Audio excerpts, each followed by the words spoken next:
Hello guys, আমার ব্যাকগ্রাউন্ডটা তোমরা অ্যাভয়েড করো। আজকে হচ্ছে সানডে, আর সানডে দুপুরে আমি কিভাবে আমার লাঞ্চটাকে রেডি করেছি চলো তোমাদেরকে দেখাই। একার জন্য হলেও না আমি চেষ্টা করি যে একটু নিজেকে একটু সাজিয়ে গুছিয়ে ট্রিট দেওয়া যায়। তো আমার ছোট বাটি নিয়ে দেখো, রাইসটাকে আমি এরকম ভাবে করতে পারিনি, জমা বাঁধাতে পারিনি, বাট ইটস ওকে। আমি এখানে একটু রাইস নিয়েছি অল্প করে, এখানে স্যালাডটাকে কেটেছি। আজকে বানিয়েছি হচ্ছে যেটা হয় উচ্ছে আলু ভাজা, এখানে হচ্ছে চিকেনের লাল ঝোল, মানে লাল মুরগির ঝোল যেটাকে বলে।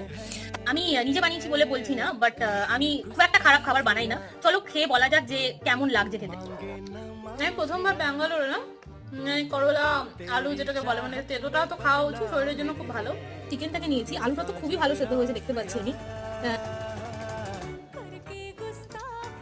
হুম, নিজে বানিয়েছি বলে বলছি না, মানে এতটা সুন্দর নুনের পারফেকশন আমি নিজেও ভাবিনি যে আমি এতটা ভালো নুন দিতে শিখে গেছি। মানে কিছু না হলেও না নুন চিনি একটু আধটু, মানে রান্নাটা কমপ্লিট ভালো খেতে হলে ওভারঅল আমার মনে হয় যে পারফেক্ট হচ্ছে না।